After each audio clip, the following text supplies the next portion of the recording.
And we are live. I feel like we're a bit too bright. I think we're a bit too bright. I don't think we are a bit too bright. I think I'm too bright. There we go.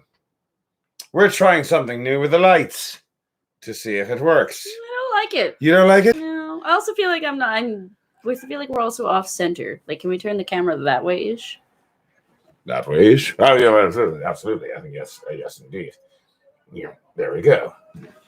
That's new. Yeah, more. A little bit more? A little bit more. A little bit more? A little bit more. No, not that way. The other way.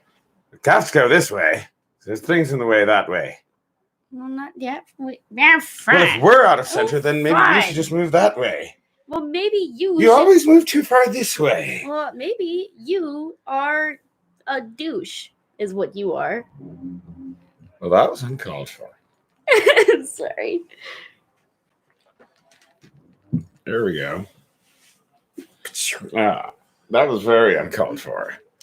How dare you insult my choice of seating? I didn't insult your choice of seating. I just told you it was wrong.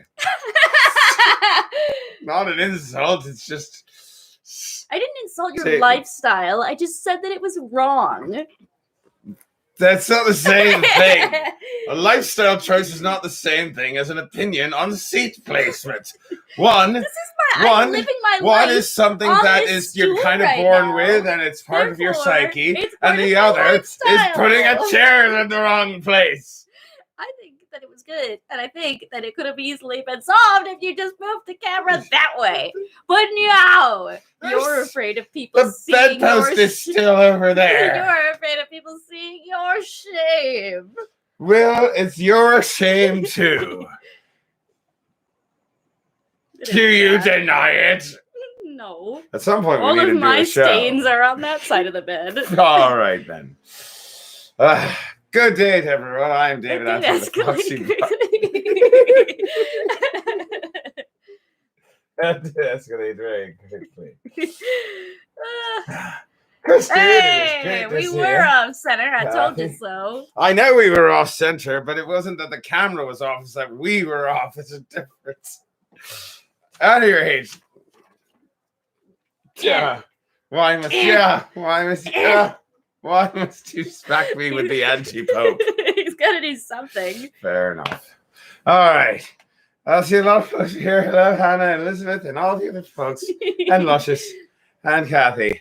And let's get into the review, because I do not want the review to take up the first half hour of the show.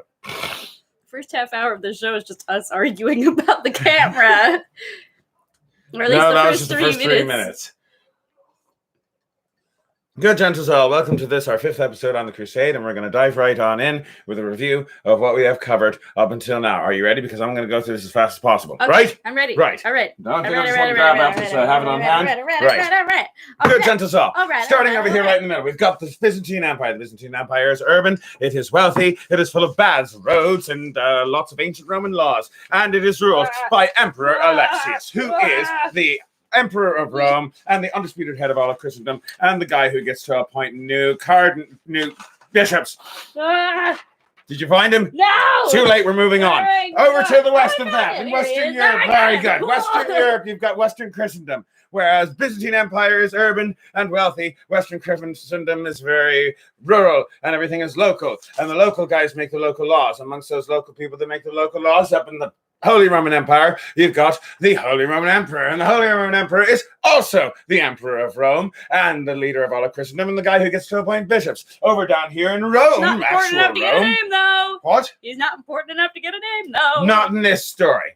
Now over here in Rome, we've got the Pope, Pope Urban II, and Pope Urban II is also the Emperor.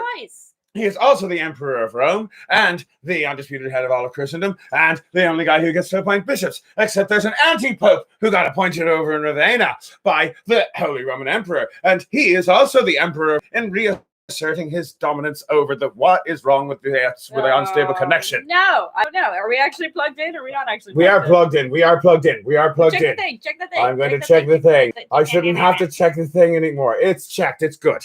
All right. Our internet is just stupid. That's all right. Our internet can be stupid all at once as long as you hear what I'm saying.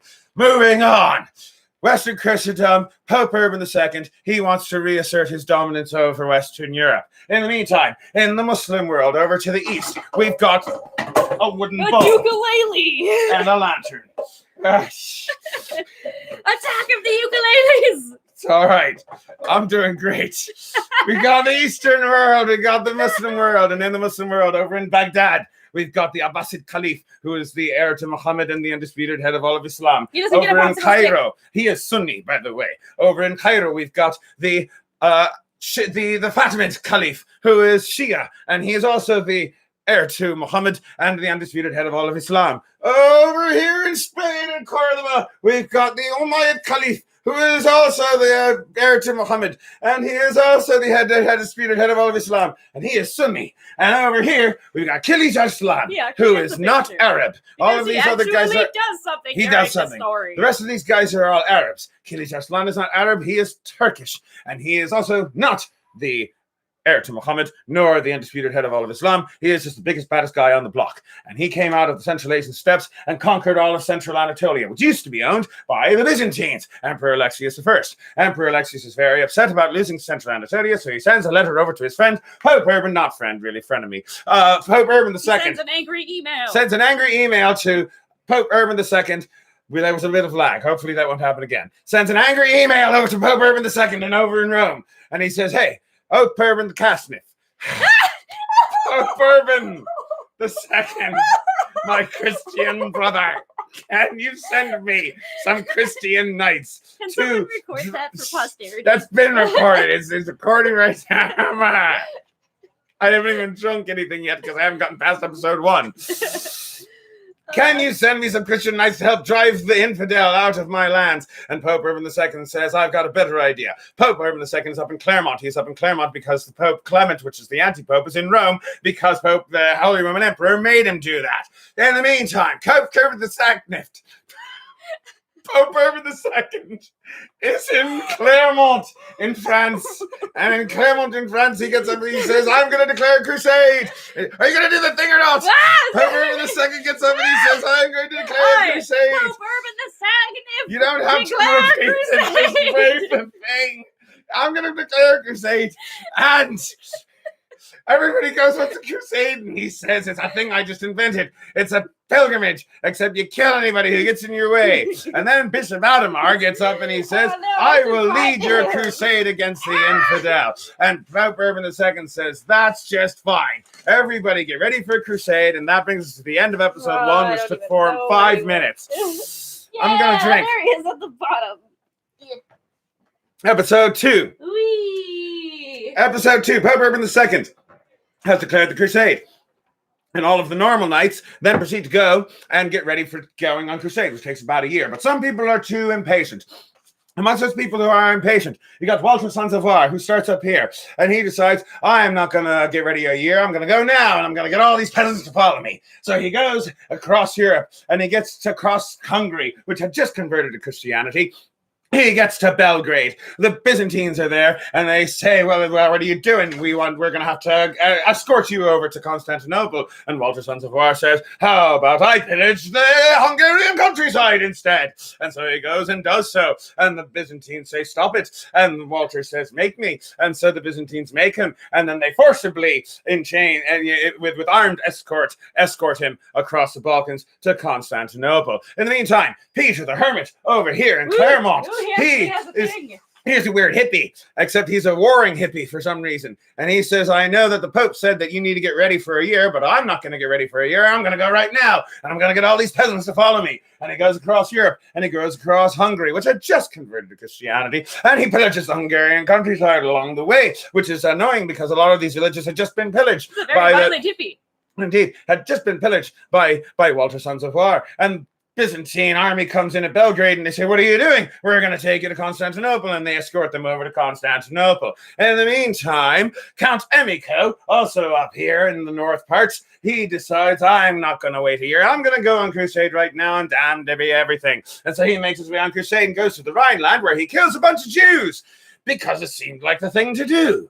Crosses across Europe again, goes across Hungary, pillages Hungary along the way, and then the Byzantines see that and they're like, all right, stop. And then Count Emico's like, make me. And they're like, all right, we're going to make you. And then Count Emico and his men didn't surrender. They just kept fighting until they were all killed. Yay! To the last man. And so now they're all dead and we don't have to worry about them anymore. In the meantime, what? And the peasants rejoice. Yay! In the meantime, the Walter Sons of War, as well as Peter the Hermit, who are in Constantinople, and Alexius the First, the Emperor, says, you should really wait until the real knights get here. And they're like, no, we're going to go anyway. And so Alexius is like, fine, I'll ferry you across the Dardanelles as long as you're no longer in my backyard. And so they ferry him across the Dardanelles, and then Peter the Hermit and Walter Sons of War go around Anatolia. They do a bit of raiding and pillaging, and then summarily get their arses kicked by the Turks. In fact, Kilis Arslan doesn't even show up. Kilis Arslan is over here in the eastern part of his realm dealing with a small rebellion, and he gets some words that there are these weird European Christian people who are smelly and are terrorizing the countryside. And Kilis Arslan's like, all right, send a couple of troops over to deal with them. And those couple of troops went over to deal with them, and there were a bunch of peasants, and they summarily gotten their arses kicked. Out of 40,000 peasants that went on the Peasants' Crusade, only 3,000 of them limped back to Constantinople, including Peter the Hermit. Good for him. And that is the People's Crusade, which brings us to the end of episode 2. Yay! Episode 3. Can I take a shot for every episode you do? Yes. Oh, wow. That's a lot. It's only 4. Episode 3, where the real crusade begins. Episode 3, we learn of all of our crusaders. In no particular order, you've got Godfrey de Bouillon and his brother Baldwin, and they start up here, and they make their way down through the through Europe, Baldwin. and they get to Hungary. And when they get to Hungary, the Hungarian king is like, "Oh, more crusaders! You guys came around here sometime last year and pillaged the hell out of everything. You don't get to come to our land." And then Baldwin and Godfrey say, "Well, we're knights. We're not peasants. We promise we're not going to make a mess." And then the king of Hungary says, fine, I'll hold on to your brother Baldwin for a while until you get across with the rest of the army, and then I'll let Baldwin go. And so they go across. So Godfrey goes across while Baldwin is being kept hostage by the king of Hungary, along with his wife, whose name was... He's making amends. Godhilda of Tosny. Oh, neat. Godhilda. Godhilda. Nice German lass, I guess. With a name like Gotthilda. What about Sagnif? Never mind. What? Sorry. Anyway, so Godfrey de Bouillon, Godfrey de Bouillon gets across Hungary, makes it to Belgrade, says, I'm going to be a very good boy on my way to Constantinople, and I promise I won't pillage anyone. And then he pillages like one small village. He's like, everyone gets a free village. Everyone gets a free bit of pillaging. Just one little village. And it's like, all right. And so Godfrey makes it to Constantinople, and the king of Hungary says, very well, Baldwin, you get to go to Constantinople. So Baldwin goes to Constantinople, and now they're in Constantinople waiting for the rest of the army. In the meantime, Raymond de Toulouse is over here in France, and he decides, I'm going to go on crusade. And he is old, he is one-eyed, he is grizzled, he is mean, and he's like, I'm going to go on crusade, and I'm going to die in the Holy Land. And he said, I'm going to go die in the Holy Land. And Bishop Adhemar, you remember Bishop Adhemar? He comes along and he says, I'm Bishop Adhemar. I was appointed by the Pope to be the head of this crusade, and I'm going to be in your entourage as you make your way to the Holy Land. And Bishop Adhemar and Raymond de Toulouse says, yes, I am therefore the leader of this crusade because you are in my entourage. And he makes his way across Europe, and he makes his way across Hungary, and does a little bit of pillaging. Everybody keeps doing pillaging in Hungary. And then they make their way finally to Constantinople, and they're in Constantinople. They gotta wait for everybody else, right? Yeah. Right. Next we have Bohemond. Bohemond is in southern Italy because he just conquered that used to be part of the Byzantine Empire, but he conquered it from the Byzantine Empire. And he's like, I'm going to go on crusade. And so he crosses the water, goes across the Balkans, pillages a few villages while he was there, the same villages that he had pillaged 5 years ago in an unrelated incident, because, hey, frequent pillaging, Miles. Makes his way to Constantinople, gets to Constantinople and says, I'm going to wait here for the rest of the army. He's also got a nephew, Tancred. Tancred will be irrelevant later. He's in there somewhere. He's in there somewhere. I'm pretty sure I made him a thing. I actually don't even know if I put him on a popsicle stick, though. Whatever. That's all right. Next, we got Hugh de Vermandois, which That is from way up here. Do have one for him. He is the brother of the King of somewhere. France, which is just a little bit awkward because the King of France just got excommunicated by the Pope. And he decides, I'm going to take a boat. So he goes down to Venice and gets on a boat. And that boat's going to take him all the way to Constantinople. The Venetians later realize that they can make a good deal of money off of this, and they will come up in future episodes. In the meantime, he's on a boat, and a storm comes along and sinks that boat, and Byzantines have to come and fish him out of the boat and bring him back to Constantinople. But he goes to Constantinople. He's like, I'm going to wait for the rest of the army in Constantinople. And finally, we get Robert of Flanders, who is from Flanders. And he comes down and marches to Constantinople, and nothing happens along the way. No pillaging, no troubles, no problems, because he is actually not the worst sort of person. Not the worst. They get to Constantinople, at which point Emperor Alexius says to them, all right, boys, this is how it's going to work. You're going on crusade. This is theoretically for me, which means I need to get a vow out of you, a vow that says in any land that you conquer that used to be Byzantine territory, you're going to return to us, the Byzantines, because it's Rome, and I am Rome, and I am the Emperor of Rome, and the undisputed head of all of Christendom, and you're going to do as I say and make an oath. And he gets them to, under various circumstances, to swear the oath, and then ferries them across the Dardanelles to Nicaea. When they get to Nicaea, they besiege the city of Nicaea. Why did they besiege the city of Nicaea? They besieged the city of Nicaea for a few reasons. One, because that's where the Council of Nicaea happened, and therefore it's an important place in Christendom, and there's a lot of holy sites there. Symbolism. Yes, symbolism is important. This is a crusade. Okay, It's all about right, God. right. And because if you go, then you don't go to hell. You get to go to heaven immediately for everything. That's a big important part. I'm all right. So, because symbolism besieged Nicaea. Also, that's where the Sultan, remember the Sultan, Kilij Arslan? That's where his treasury is. And also, that's where his wife, whose name is Aisha Hatan, found out her name. That was, by the way, lots of help to Elizabeth Rosenthal for sending me links to those. So, Aisha Hatun. Aisha Hatun, the Sultana, is in Nicaea. Also, the emperor's, the Sultan's treasury is in Nicaea. And also, it's an important city because if they don't take it, then on their way to Jerusalem, they're going to have enemies at their back. So they besiege Nicaea. They're having trouble taking Nicaea. Why? Because Nicaea is on a lake. What lake? The Lake Ascania. And the Byzantines are like, we can help you with that. And so they portage a bunch of ships over land into the lake, and then they besiege the lakeside of the city with their ships. And the Crusaders are about to take the city, but then one morning, just when they're ready to take the city, they see Byzantine flags on battlements. Why? Because the Byzantines went up into the city in the middle of the night and said, hey, you can surrender to the Crusaders, and God knows what will happen to you, or you can surrender to us, and we will let you, we're going to give you all sorts of concessions, we're going to let you live and stuff. And the Sultana Aisha can go home, and the treasury, like most of it, some of it can go home, and the Muslim people can go home. And we don't mind. And so that worked out for the people of Nicaea. That worked out for the Byzantines. But the Crusaders were rather miffed because they didn't get any pillage out of the deal. And this is how the Byzantines start getting a reputation for being the kind of guys who will stab you in the back. So that brings us to the end of episode 3. Wow. Yeah, just keep having it. Episode 4. No. Okay. Oh, boy. Episode 4. Our crusading band leaves Nicaea, and they make their way across Anatolia. Oh, yes, you want to have some before I finish it all off. Very good. Yes, I do. I understand. It's all right. I'll down this all with some gin later. So, they leave Nicaea, make their way across Anatolia until they get to the city of Dorylaeum. Now, you may ask, what's been the deal with Kilij Arslan this whole time? Well, basically, the People's Crusade, remember the People's Crusade?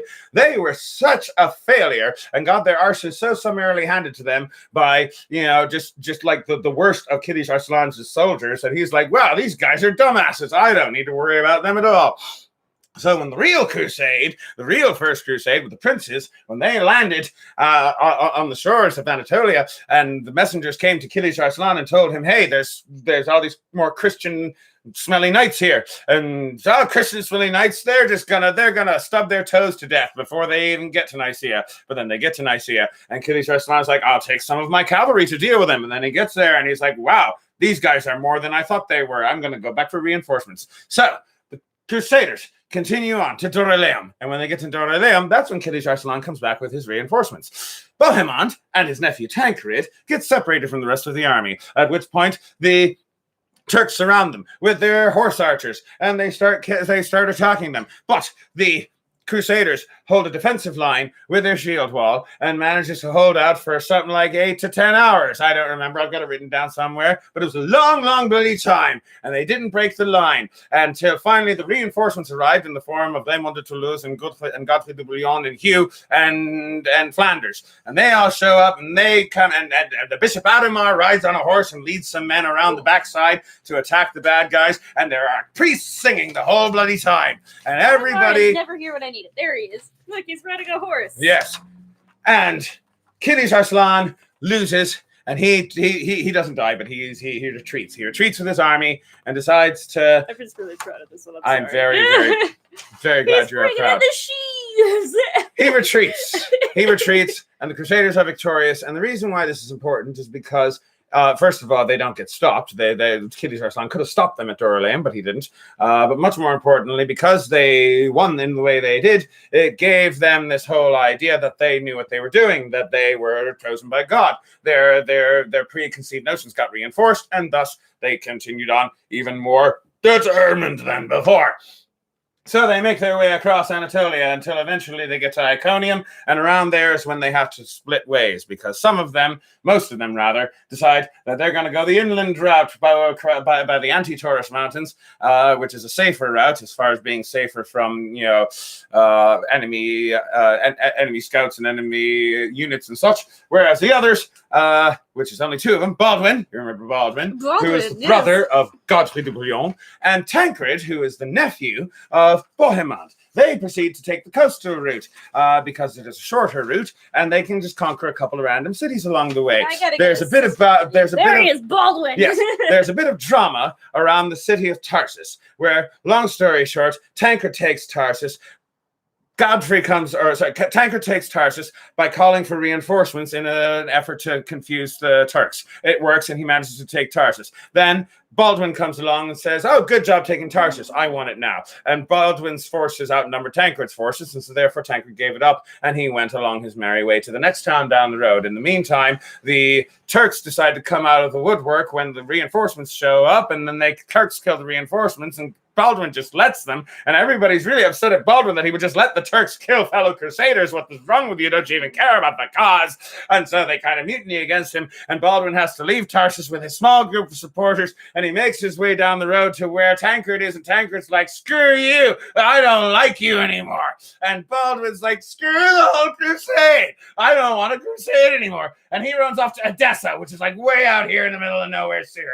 Nobody's like he's just, forget Jerusalem, I don't care anymore. And he goes there. Why Edessa? Edessa is an Armenian city, because here's the thing. His wife, remember his wife, Gotthilda of what? Gotthilda of Tuscany. Gotthilda died during this whole thing right here, and that was a problem because she owned all the land, which means now Baldwin doesn't have any land. He doesn't have a wife. He doesn't have land. He's got a small group of bodyguards, and he has mostly no army. Honestly, he kind of deserved it, though. He did kind of deserve it, but Baldwin is a jackass, and he's not done yet. He really deserved it. He did really deserve it. Gotthilda didn't really deserve it. She didn't deserve it, but also he didn't deserve all that land she gave him. No, he didn't. And she also died randomly. It was plague. Plague always coming along. Actually, in her case, it wasn't plague. In her case, it was exposure, and because going over mountains is hard. Indeed. At any rate, the point is that Baldwin goes off to Edessa in the middle of nowhere, because Edessa is a little Armenian Christian city with an Armenian Christian king who is old and has no children. And through a series of lies and deceit, Baldwin manages to take control over Edessa by getting himself declared the heir of the old king. Then he kills off the old king, becomes Count of Edessa, and thus the first Crusader state is born, the little county of Edessa out here in the middle of nowhere, ruled by Baldwin the Jackass, who is now Count of Edessa. Good for him. He will be relevant later. And that brings us to episode 5, as the rest of the Crusaders make their way down to Antioch, right about here. Sláinte. Oh, I don't have it here. Just water. Boop. It didn't take the first half hour. It only took the first 25 minutes. And you are 4 shots in. I'm 4 shots in. Wow, that is a lot for someone who's a lightweight. I know. Let's see if we can get to Jerusalem today. Before you pass out on the floor. Before I pass out on the floor. So, Antioch. Why did they take Antioch? So let's start with that. Why did they besiege Antioch? First of all, because Antioch is a holy city. That's where Peter, not Peter the Hermit, the other Peter, the original Peter, the first one. The Orig Peter. The Orig Peter. The OG. You know, the OG Pete. Peter, the guy who waits at the gates of heaven. Yeah, that guy. That guy. With the the guy, keys and that's stuff. the Saint Peter. Where is he from? I don't remember. He's Jesus's buddy. He's one of the like one of the apostles. He's like his main He's man. one of the 12 disciples. He's like his homie. He's his homie. He's the guy, you know, Jesus did a thing. They were on the Sea of Galilee and Peter was in the water and it was like, I'm going to save you. And it was dramatic or something. Was that Peter? I don't even remember. Pretty sure. No, but he was the guy who was just like, you are going to be Peter. And then he was like... Yeah, there's a whole thing in the sea where he almost drowned. And he's like, you're going to be a rock, which is Petros. Yeah, no, there's something about Greek. a rock. And then he's like, I'm not going to follow Jesus. And then Jesus is like, you're a rock. And then he's like, you're right. And then they build a church. Something like that. That's how it goes. Fact check me on that. The point is that the church was built in Antioch. Yeah, because that's Peter. That's the Rock Peter. Yes, that's where Peter the Rock Johnson. That's where Peter the Rock Johnson established the first church in Antioch, right next to Aleppo, right there. So yeah, in Antioch, that's where Peter established the first church. The other thing about Antioch, of course, is that it's a very big fortress city with a nice big citadel, and so therefore it's an important place to take if you're going to be able to hold on to Jerusalem, right? You know, strategery. And such. Strategery. Absolutely. Strategery is very important. 2003 references. Right. So here's what happens. They besiege Antioch. First of all, at this point, they don't have enough troops to besiege all of the city. So they besiege like 80% of the city. But they justify it by pointing to some random verse in Deuteronomy. Because there's a random verse in Deuteronomy that says that if you besiege a city, that you should only besiege 3/4 of the city. Now, 3/4 is 75. They besieged 80, but whatever. You can fudge the math. Also, this ancient Bronze Age text giving, you know, moral advice when it comes to the besieging of cities versus actual tactics. Whatever. I don't care. And the bottom line is they didn't have the troops to do the whole thing, and they used a verse from the Bible to justify it. So, they're besieging the city of Antioch, but they're running out of food. Oh, no. You can't besiege on an empty stomach. I know, you can't besiege on an empty stomach. But the Turks are holding out, and they're not giving up anytime soon. And so the siege is kind of just going on for a few months. Until at one point, Tancred, remember Tancred? Tancred. I know I made him a thing. I don't remember. As well as Robert of Flanders. He was also with him. Robert of Flanders. I know I have a thing for him. All right, so Tancred and Robert of Flanders, they go out. Walter of Flanders. What? What did you call him? Robert of Flanders. Oh, okay. Here, you can have Robert of Flanders. So Tancred and Robert, are you going to find Tancred? I'm finding Tancred. It's I might have to make Tancred a new thing, though. You might have to make a new thing for Tancred? Might. Have you lost him? There he him. is. So here's Robert back. You get to have the puppets. So Robert of Flanders and Tancred go out to do a little bit of foraging. And they are lucky enough to run into the relief force. There's a relief force. Because Killy's Arslan, remember Killy's Arslan? Yeah. So yeah, he's getting rather miffed about these crusaders making a mess of things in his empire, as you might imagine. And so he has decided to send out another force to deal with the crusaders who are besieging Antioch. And it just so happens that are you looking for Killy's Arslan? There he is. I found him. Yay! It just so happens that when Tancred and Flanders are out looking for supplies, they happen to run into that relief force. There's a moment where it's like, who are you guys? We are Turks. Who are you? We are Crusaders. Oh, crap. At which point they have a little battle. Although Killy's Arslan isn't there. Oh. He sent one of his officers. Yeah. Like one of his captains. You can still use Killy's Arslan to stand in for one of his... It's a symbolic Killy's Arslan because it's actually not him. It's one of his captains. But either way. That guy looks just like him, but with a smaller feather. So there's a little battle, but this battle doesn't really end up going anywhere. Basically, a lot of people die, but nothing's resolved. Tancred and Robert of Flanders go back to Antioch to rejoin the siege. But here's the one good thing, at least for the Crusaders. It's not good for the Turks. For the Turks, it's rather bad. And that is the captain who's in charge of that relief force. He takes a look at the casualties and decides, you know what, screw it, not worth it, and turns around and goes back home. Which is ironic because if he had just continued on, he totally could have beaten the Crusaders. But he didn't know how many there were. He just looked at how many losses he'd taken and decided not worth it. I'm going to get some water. Yeah, you probably should.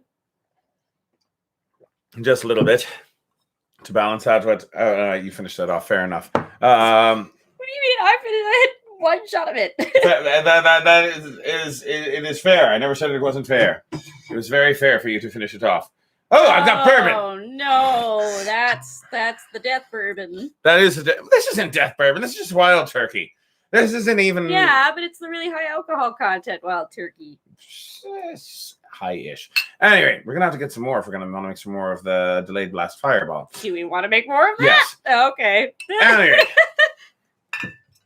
Point is the point that when Robert of Flanders and Tancred return to the guys who are besieging Antioch, they inform them that, guess what? We just encountered a Turkish relief force, and we're going to bet you money that more is coming. They were right, by the way. So they decided we got to kick this thing in a high gear. We can't just wait out and besiege forever. Because here's the thing about medieval warfare that you should be aware of.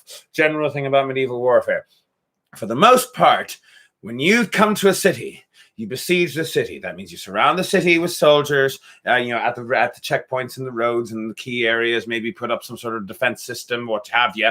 Somehow make sure nobody can leave the city and nobody can enter the city. Do your best to make sure that you can do that. And then you starve the city out and you wait for them to surrender. Because if you try to assault the walls, you will lose men. Huh? Am I boring you? No. Good. So if you assault the walls, then you will lose soldiers, and you don't want that to happen. And so, generally speaking, in medieval warfare, you besiege a city. You wait them out. You besiege it. If you get desperate, that's when you assault the walls. So, before they were planning on just besieging Antioch, but Tancred and Flanders get back, and they're like, "There's reinforcements coming. We can't wait any longer." So they decide, "Okay, we're going to have to assault the walls." And this is where Bohemond comes in. Oh, Bohemond. Because Bohemond he finally does something. Bohemond, he's got a lot to do right here. He's got a lot to do when it comes to Antioch. Him and his flowing locks of hair and his taut chest and Indeed. Lovely butt. Yes. What? What? That's fine. So yeah, Bohemond decides, okay, here's That's what Bohemond means as a name. It means he of the lovely butt. Yes, indeed. So Bohemond, around this time, so he decides. So first here's the first important thing he does. First important thing he does. There's some Byzantine soldiers. Did I mention there were some Byzantine soldiers? Oh, amongst the Crusaders? I don't think you did. There were a few. There was like a group. There was a group of Byzantine, just like representatives. Those are the people who drew the short straws. Yeah, basically.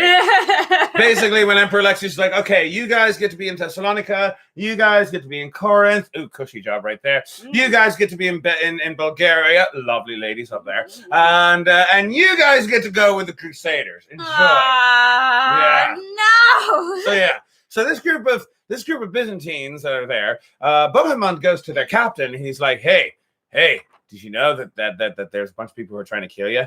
There's assassins out there. They want to kill you specifically. And he's worried. He's like, oh, I better get out of here. Me specifically? Yes, him specifically. And so you know what he does? Well, he leaves. He goes back to Constantinople. At which point Bohemond gets up and he's like, would you look at that? Those Byzantines, they abandoned us. They betrayed us. Oh, those treacherous Byzantines. I guess that oath that I made to Alexius I don't have to follow that oath anymore. Amazing. Yes, indeed. It is amazing. It is amazing. Now, he's not done yet, but for a moment, we're going to step away from Bohemond for a minute. An oath breaker. He is an oath breaker. It's like its own class in D&D. It is his own class in D&D. So we're going to leave him for a moment because around this time, a bunch of weird stuff starts happening. There's an earthquake. There's a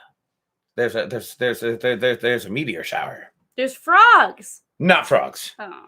Not frogs. But Aurora Borealis Oh, in the desert? Yeah, I know. It's weird. That does happen sometimes. It's a rare thing. Is it Rare. the apocalypse? Rare. Usually the auroras, but like it does occasionally go as far south as like Rome. If I were a religious man on this thing and there was all that shit that happened at once, I'd be like, maybe this might be just a bad idea. Yeah, and there were a lot of people who felt that. Borealis in the desert. I feel like maybe we should just not be here. Maybe God doesn't want us here right now. Yeah, I know. So, and a lot of people felt that way, and so they left. So a lot of the soldiers, just like the rank and file soldiers, just like, I'm done, and they leave. Including, by the way, Simon of Blois. Remember Simon of Blois? Simon of Blois. So remember, okay, so there was Robert of Normandy and Simon of Blois, who were both like cousins of William the Conqueror, and they decided to come on crusade, and they got as far as here, and then they were going to cross on boats, but they decided, no, we're going to wait until next year. And Robert of Normandy said, screw it, I'm going home. To which he brought shame onto the House of England for all time for doing that. Well, Simon of Blois continued. But now here in Antioch, after there's a couple of shooting stars, that's when he decides he's done and he goes home, thus bringing shame upon England for all time. Aurora Borealis, a meteor shower, and what else? Earthquakes. Earthquake. Wow. An earthquake. I don't know. I feel like they made the smart decision there. Yeah. So they went back, but this is going to be relevant in future crusades. Good morning, Gene. It's good to see you. So this is going to be relevant in future crusades because, of course, now England has a bit of baggage in the back because Robert of Normandy and Simon of Blois both decided to quit out on the crusade halfway more through. Like Simon of Blois. Exactly. So now that a bunch of people have started to desert, Bohemond comes along. He's like, do you remember Bohemond? Yeah. Right, Bohemond comes along. He's like, all right, guys. Here's the thing. First of all, I don't owe anything to Alexis anymore because the Byzantine soldiers abandoned us. Secondly, all these other soldiers have abandoned us, which means that we have fewer troops in order to assault the city. And also, there's Turkish reinforcements coming, and they're on their way. So here's how this is going to work. I am going to take Antioch. I'm going to take Antioch for you, for all of you. You're going to follow me, and I will give you Antioch. And in return, I want Antioch, like as my personal property, like my own little personal kingdom. Antioch, my city, my kingdom, my little land, all mine, not to be given to the Byzantines or to the Crusaders or the Pope. It is mine. It's all mine, but I will give you victory. And basically everybody else is desperate, so they're like, all right, what have you got? And this is where Bohemond had been working, because Bohemond had been talking to this guy, Firuz. Firuz. Ooh. Do you want to draw him? Sure. Might as well. All right. Firuz was an Armenian guy. He was one of the. Yeah. I feel like I want you to draw things. This is. Am I not doing enough for you? It's not that I poured my heart into that paper puppet performance.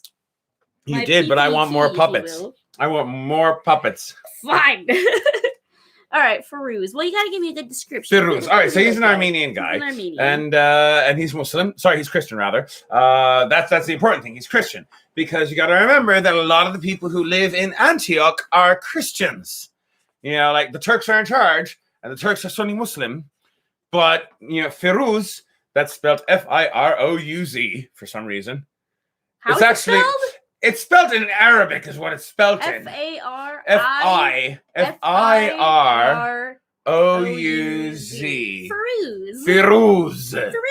Firuz. All right. So Firuz is the captain of one of the towers, specifically a tower called the Two Sisters.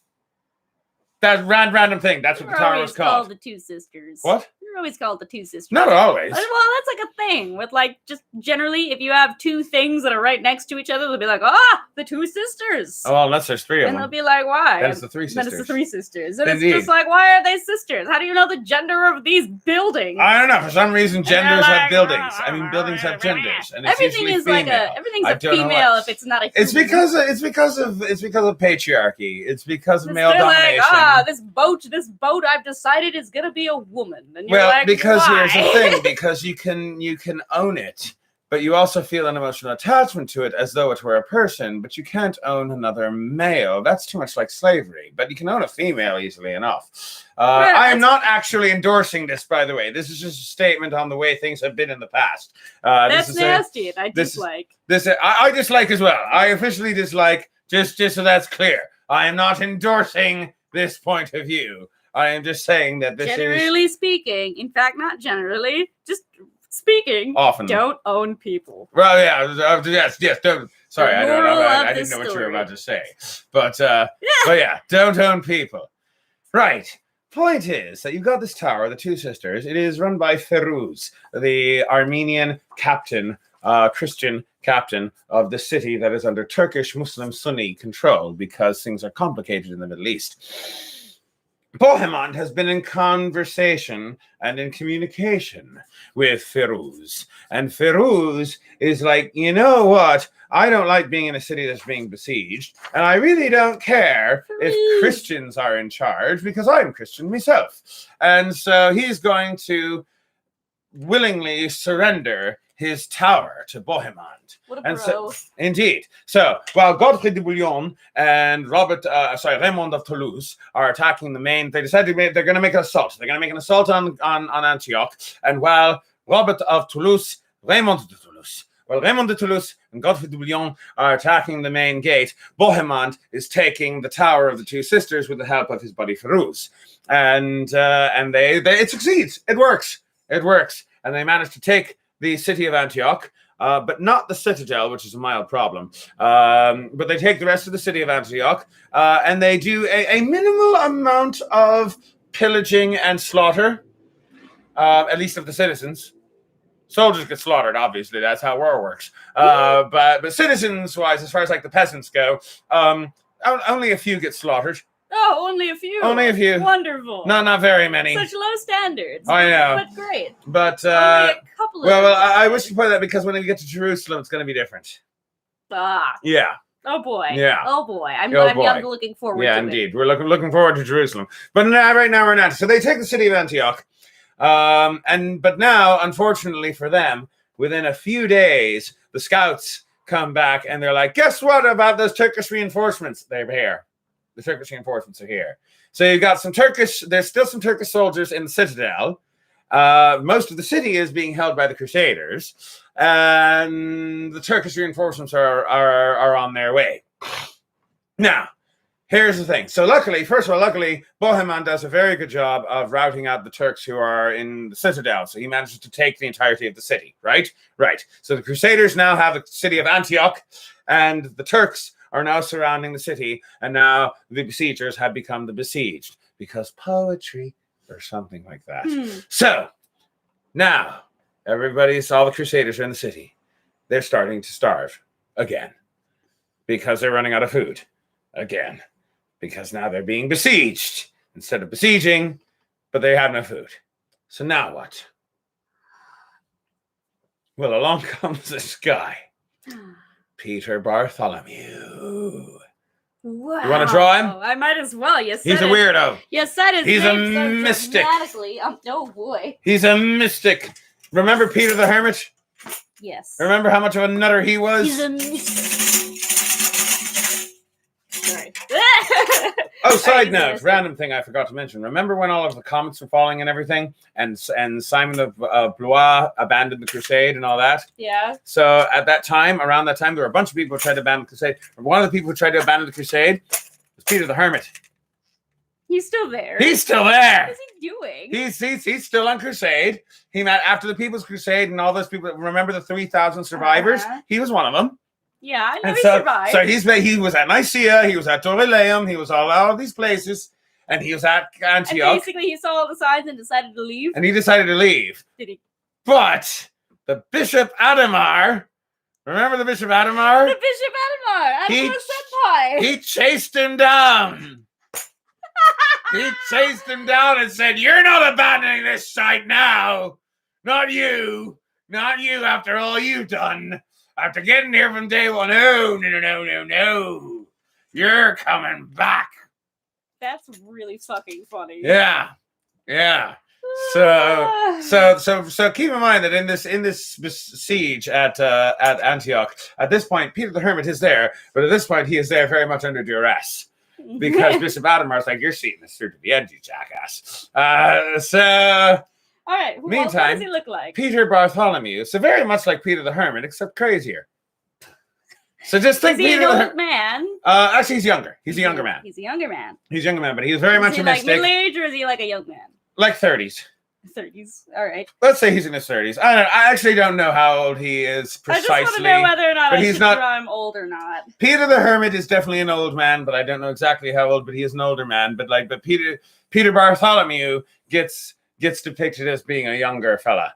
But anyway, point is, Peter Bartholomew, whilst the Crusaders are being besieged here in Antioch, we are up to 3 Peters. It is true. We've got a lot of Peters in this. There's a lot of Peters. That's just in more ways than one. This is very much a boys' club. Remember. So Peter Bartholomew says, I had a vision. He's had a vision because he's a mystic and he's a nutter. It's like, God talked to me. God said that there is something buried in the floor of Peter's chapel here in Antioch, because it's Antioch. This is where Peter founded the first church. Remember the first church? Peter, the original Peter, the original Peter, the guy with the keys. Yeah. So the original Peter founded a church in Antioch, and Peter Bartholomew says that God talked to me, and Peter talked to me. Peter says, and Peter came to me. He's like, "Hey, Peter to Peter, you should know that there is an amazing thing." Talk to you, one Peter to another. One right? Peter to another. There's an amazing thing down in the basement. Down under the floor, rather, there's no basement. Down under the floor of the chapel in Antioch. And you got to go dig. So Peter Bartholomew goes in there with a bunch of guys. He's like, let's start digging. And so they start digging. You like this? That works. Yay. That totally works. There he is. It's Peter Bartholomew, yo. So they start digging. And they're digging and they lock themselves in there. And they dig for a few days, and after a few days of digging, Peter Bartholomew comes out of the chapel with this hunk of iron that looks vaguely like a spearhead, like the head of a spear, with a little bit of a shaft in it. And he's like, "Look what I found! Do you know what this is?" Please tell me it's not a sex toy. Peter told me what it is. The other Peter, the original Peter. He came to me and he said, Peter to Peter, you know what this is? In third person. Yes. What is it? What is it, Peter Bartholomew? The Holy Lance. Peter B. The Holy Lance. That's what it is. It's the Holy Lance. The Lance of Longinus. What? You don't know Longinus? That really sounds like an STD. It's probably Longinus, but whatever. Longinus sounds like an STD. All right, so remember when Jesus got crucified? You want to see my Longinus? Fair enough. All right, so this is the Bible. This is the Bible. This is New Testament, not my Bible, but whatever. Well, I'm going to some sort of hell, that's for sure. Oh, are you going to give him the lance? There we go. It looks like a paintbrush. That is very good. It's not a paintbrush. It's a lance, okay? It's the Lance of Longinus. The Lance of Longinus. All right, so Jesus is being crucified, right? Remember Jesus got crucified?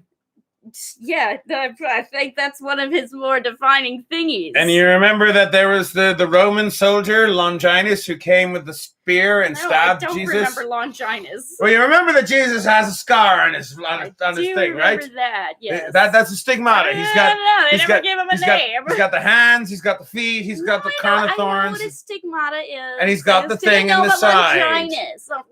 Right. So remember the Roman soldier who stabbed him? You remember that was a thing, right? I do remember that. All right, so Roman soldier stabbed him. All right, I didn't know he had a stupid name. His name is Longinus. Stop probably saying Longinus. it. We're gonna get Longinus. taken off of YouTube. Longa We're gonna get demonetized because we kept saying Longinus. This isn't memorized thing. No. So the point is, they find this spear. The spear of Longinus. Spear of the Holy Lance. It's a relic. Remember I talked about relics in the first episode? You did. Yes. And that's relevant because the most important relics are it's the relics. Relicant. The most very irrelevant because the most important relics are the ones that are touched by Jesus himself. And this one had Jesus' blood in it, right? Because it stabbed him. Right. Right? Yep. And Jesus' blood, that's important. I know. Because it's like Jesus' blood, the blood of Christ is what cleanses you of your sin. And therefore the holy... Anyway, point is, there's they Peter drink Bartholomew. The spear. They don't drink... Peter Longinus comes... No, Peter Bartholomew. That's his nickname. Peter Longinus Bartholomew. Comes out and he's like, I've got the Holy Lance. All right. So Godfrey de Bouillon, he's not buying it. Oh, I forgot he was there. Yeah, he's there. He'll be more important when we get to Jerusalem, but he's important. He's there. Okay. And he's like, I'm not buying it. Tancred, he's not buying it. Mm-hmm. And most importantly, the Bishop Adhemar is like, we've got one of those already. Is he not buying it, or is No, he's not buying it at all. Oh. Because Peter Bartholomew is like, I've got the Holy Lance. And basically, the Bishop Adhemar is like, well, I'll tell the Pope, but I don't think he'll be very keen. You see, we've already got one. Like, what? I've seen it. It's in Rome. It's very nice. I told him we've already got one. So apparently they've already got one in Rome.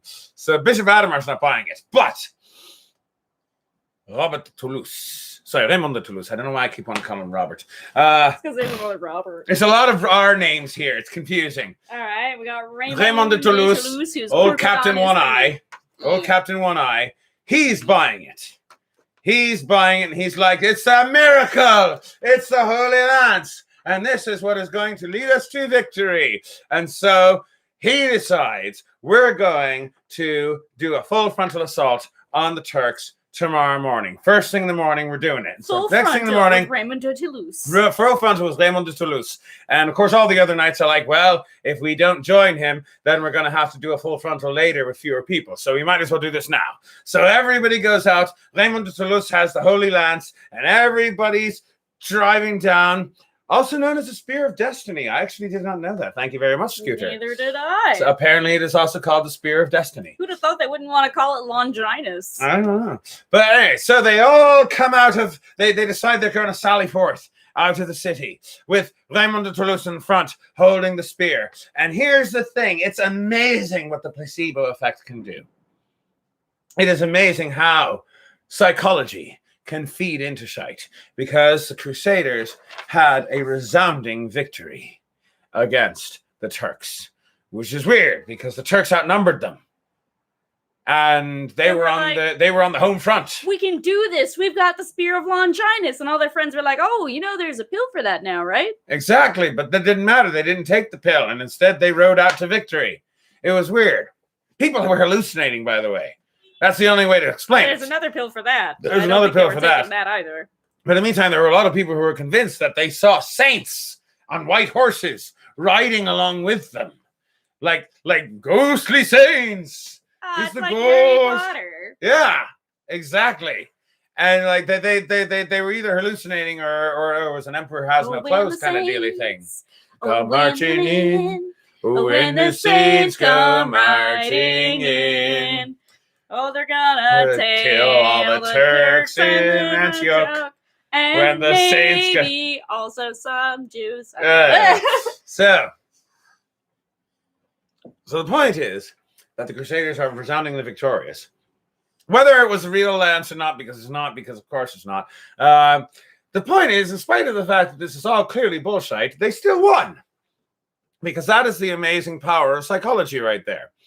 And so the point is that they've taken Antioch. Antioch is now under the Crusaders' control. Bohemond is now the guy in charge. Antioch is his. So at least the other Crusaders have agreed to that, except for Raymond de Toulouse. And that's actually where the problems start. Because here's the thing. Raymond de Toulouse, remember Raymond de Toulouse? He believes in this shite. He believes in all of it. He believes in the Holy Lance. He believes that he's going to die heroically. And as far as he's concerned, Antioch belongs to Christendom. And as far as Bohemond is concerned, Antioch belongs to him. Which means that the crusade grounds to a halt. Crusades Wow. grinds to a halt right here in Antioch, while Bohemond and Raymond just start arguing over what the hell's going on. And lots of stupid shite happens while they're waiting. Because first of all, the city has been pillaged, right? They've been besieging the city for like a year now. And then they pillage it. Well, of course you pillage it. You got to pillage it, which means that now there's no food. All of the farms have been burned. So you know what that means? It means that they're They starving. eat each other. Wait for it. Oh boy. So what that means is that they've got to start going out to the local towns and besieging the local towns in order to get supplies and in order to feed their people.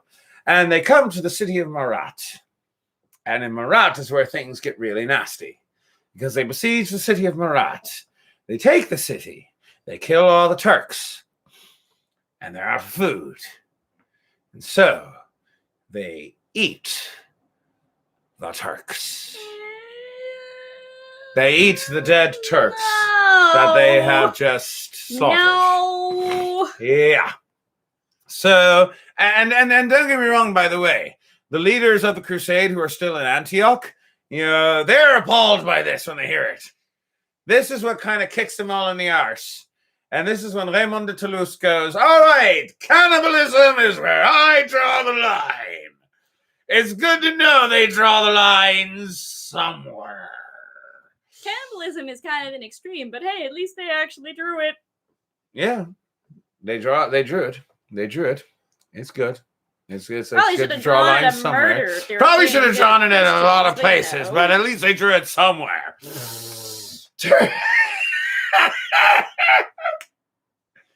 Turkey for dinner. It is true. They did have. So yeah.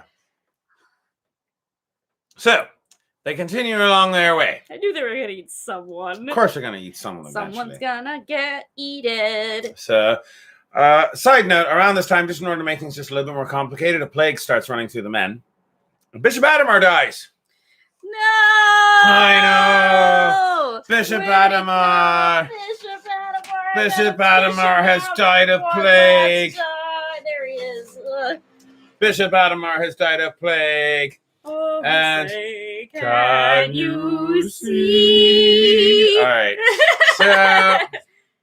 So Bishop Adamar has now died of plague, which now this means that the crusade is also technically leaderless. Because remember, Bishop Adamar was the guy that the Pope actually appointed Yeah. back in Yeah. Clermont. Yep. Like Yep. Robert, Godfrey, Flanders, all these other guys, nobody appointed them as anything. They just showed up. And, like Raymond de Toulouse, he says, I'm the guy who's in charge of the crusade because Adamar is with me, I guess. But now Adamar's dead. So now things are really in danger of falling apart. So in the midst of all of this, Raymond de Toulouse decides, all right, I'm going to take control of this whole thing.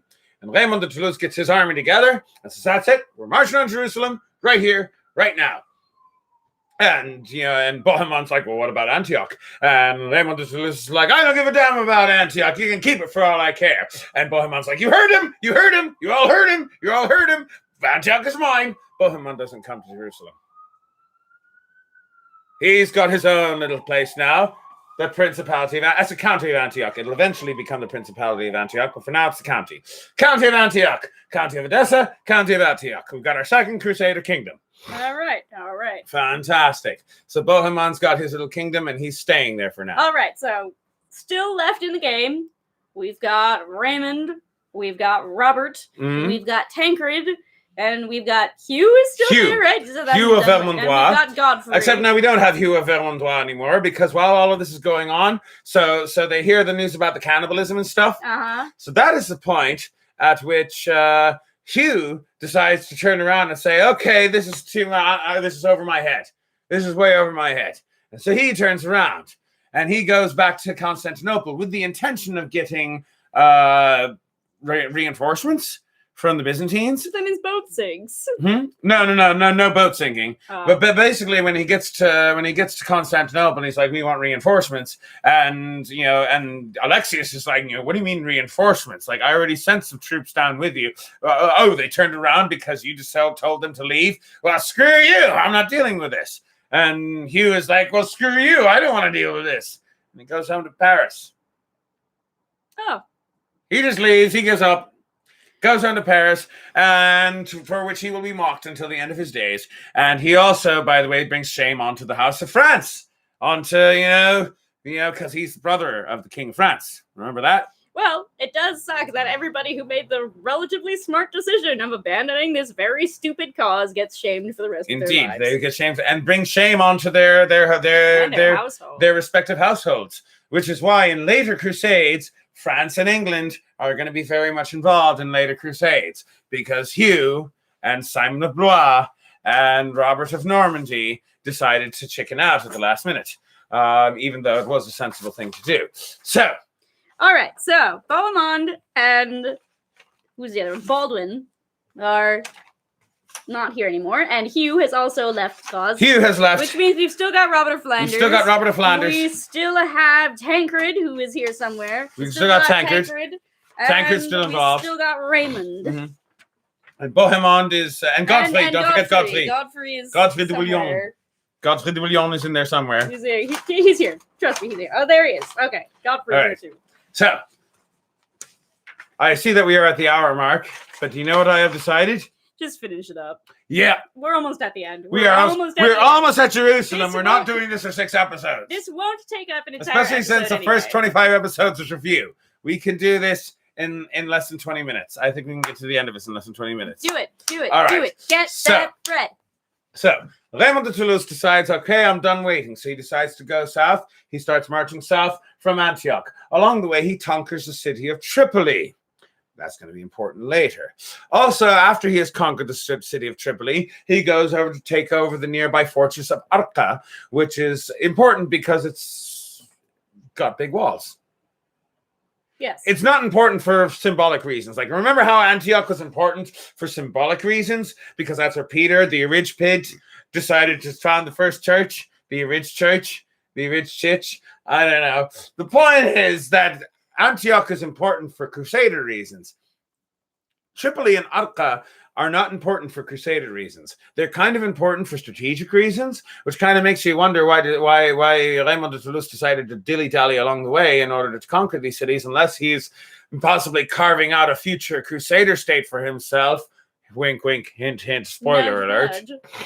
So, the point is that they're besieging the city of Arca, and while they're besieging the city of Arca, they're getting their arses handed to them.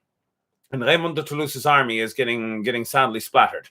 And basically, Raymond de Toulouse is calling up for help from Antioch. And so the rest of the boys, which is to say Tancred, Godfrey de Bouillon, and Robert of Flanders. So they all they head down to help out Raymond de Toulouse, who is in the fortress of Arca, trying to conquer the fortress of Arca.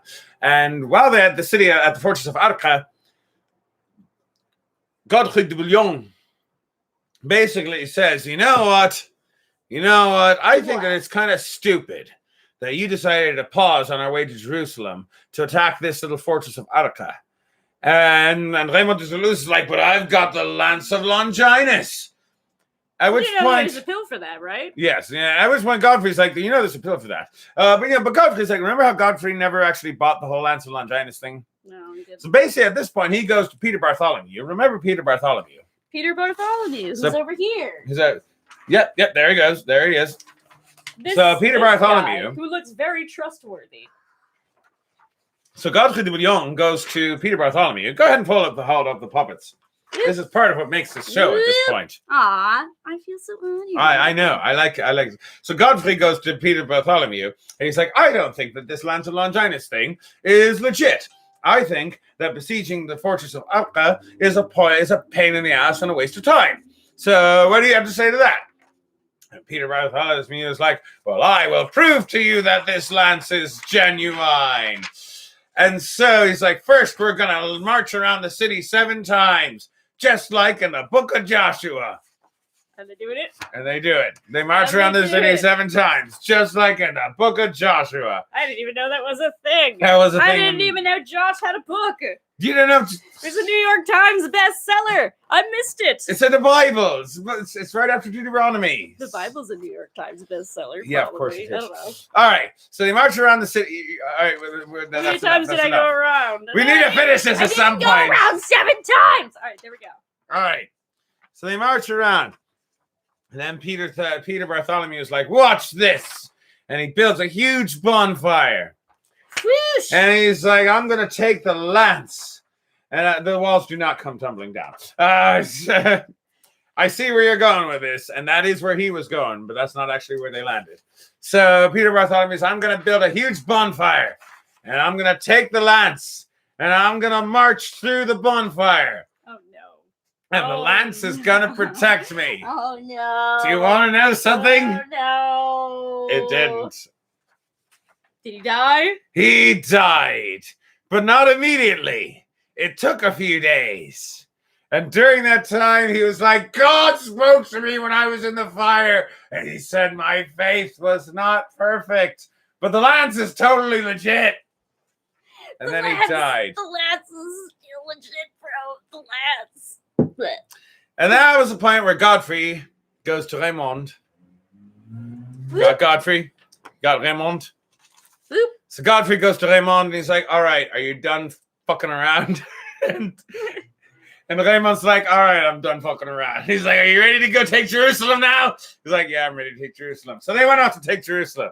So Arca didn't get pillaged. Good for them. At least not yet. The peasants rejoice. It would get pillaged eventually. Everything. Oh, the peasants stopped rejoicing promptly. Anyway, so they march on Jerusalem. So they get to Jerusalem. Now, at this point, by the way, remember Kilish Arslan? Oh my gosh, he's still doing stuff?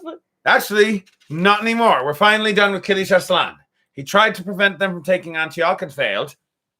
And at this point, Kilish Arslan is like, you know what? Screw it. Do you know why? Because Jerusalem isn't part of Kilish Arslan's territory. Yeah. Well, He's like, they've left my lands now. and I am so done. So done with them. Bye, I've got Felicia. other things to do. And Kilish Arslan goes and lives happily ever after. So I mean, hey, I don't begrudge him that. That probably would have been a really stupid thing to pursue them. indeed, it would have been. I don't begrudge anybody who abandons this cause. It seems like maybe, just maybe, it wasn't the worthiest cause to start with. So it's true. It's true. It's very true. So Jerusalem is not under Kilish Arslan's control. It's under the control of the Caliph in Cairo. Remember him?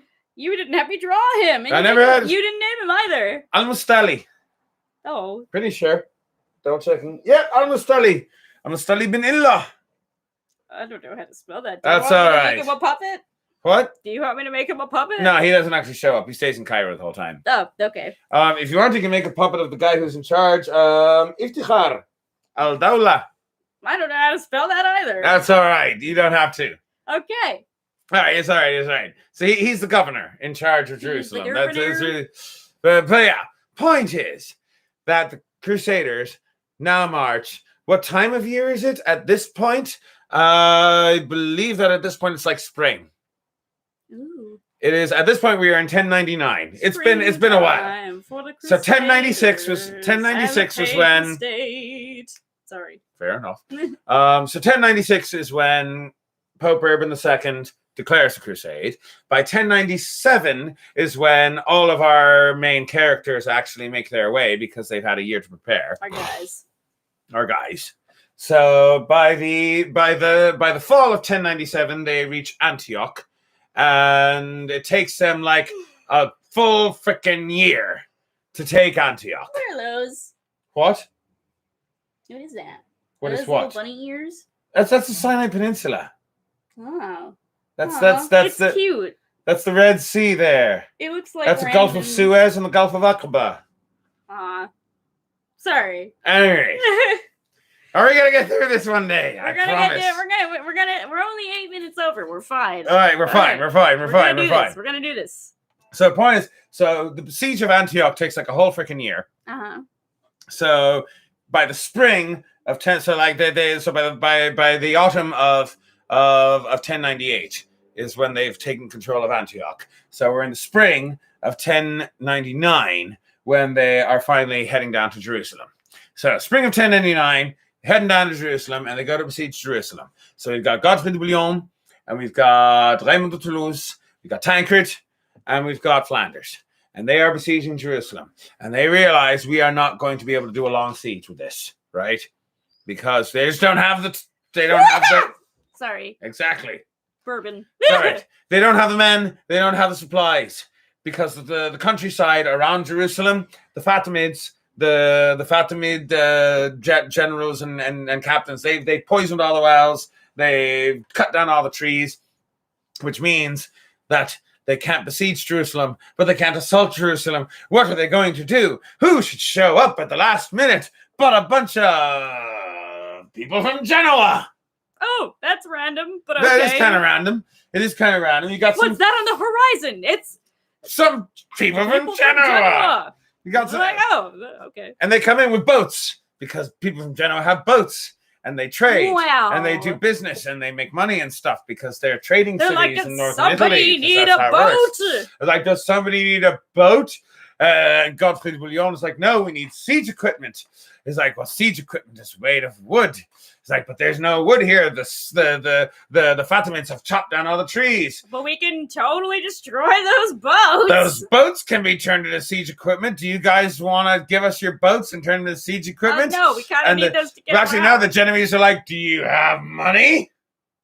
And how are they going to get back? Huh? How are they going to get back? They have money now. Who gives a damn? They're Genoese. They've got plans. They've thought ahead. They've got ideas. Yeah, all right. It's all right. Trust me, it's all right. They know what they're doing. The Genovese know what they're doing. And they're like, yes, we will totally sell you our boats to turn into siege equipment. So they turn the boats into siege equipment. So they turn the boats into siege equipment. They're danger boats now. Danger boats. Danger boats. Danger boats. Mm-hmm. So they get they besiege the city, and instead of waiting out the besieged, they decide to assault the walls.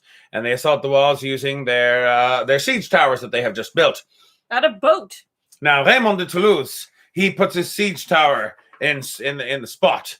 And then Godfrey de Bouillon and Tancred, they put their siege towers in a spot.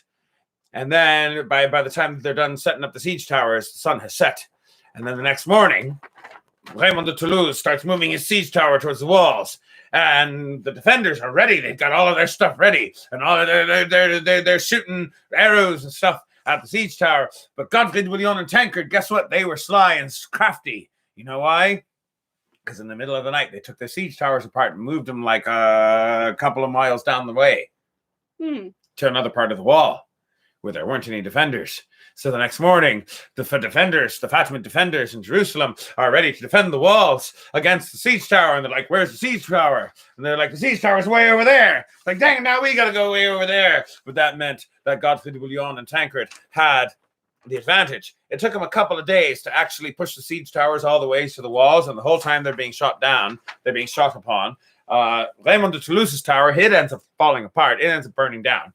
But Godfrey and Tancred get their towers to the walls of Jerusalem. Bleh. You got Tancred? There he is. So they get their towers to the walls of Jerusalem. And they manage to take the walls of Jerusalem. And they conquer Jerusalem. And this is where things get nasty. Because remember how they kind of held back when it came to Antioch? Oh, no. They did not hold back when it came to Jerusalem. Oh, that's a yike. They pretty much slaughtered the whole city. Pretty much everyone.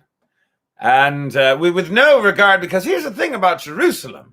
Jerusalem is a holy site. It is a holy city for Christians and Jews and Muslims. And it was under Fatimid control, so there were a lot of Muslims there, a lot of Shiite Muslims, a lot of Sunni Muslims. And side note, to be aware, just remember how I said the Fatimids were Shiite? Well, most of the people who live in this area are Sunni Muslims, which means, by the way, that when the Crusaders were marching towards Jerusalem, a lot of the Sunni Muslims actually gave food to the Crusaders. Oh no! Because they're like, well, Jerusalem is held by the Shiite Fatimids, and we don't like them. So here's some food. Go kill the Shiites. We don't care. But of course, when the Crusaders got there, they didn't just kill the Shiites. They killed the Sunni. They killed the Christians, and they killed the Jews. Let's not mince words about that. In fact, the Jews actually of Jerusalem decided to gather into the main synagogue, which the Christians burnt down. Yeah, with everybody inside. Yeah. The Crusaders went through the Muslim quarter, went through the Christian quarter, went through the Jewish quarter, and just killed everyone because they didn't know the difference. None of these people spoke French anyway. Wow. Killed These everyone. guys kind of suck, don't they? So you had like Arab Christians there who were holding up their crosses, going on like they didn't care like, because they just want to kill everybody. Kill them all. God will know his own. And that is how they did. In fact, oddly enough, the only guy, even Flanders is killing everybody at this point. Flanders! I know. We thought he was nice. We thought you were nice. At this point, the only person who decides to show any kind of restraint is Tancred. Tancred goes into the Christian quarter, and he is at least knowledgeable enough to recognize Christians when he sees them. And he's like, oh, you guys are Christians. We probably don't want to kill you guys. Here, take my banner. And some messenger comes along like, Tancred, we need you over here. And Tancred's like, I've got to go, but hold on to my banner. And if anybody comes along, you just show them my banner, and they'll know that you're under my protection. And then Tancred goes off, and then he comes back. Yeah, and they're dead. They didn't care. They didn't. Apparently. And they're dead. Apparently, they just kind of wanted to kill people. Yeah. I mean, it's been like a hot minute since they killed anybody, and they kind of want to just kill people now.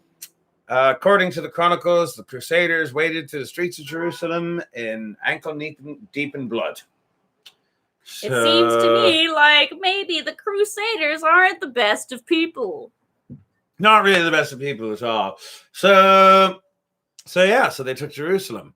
So that is officially the end of the First Crusade. Yay! I'm not gonna. Thousands of people dead. A couple more things. We're not quite done. We do need to do a little bit of an epilogue. Of an epilogue. Do I want gin or do I want no? This is something else. Not gin.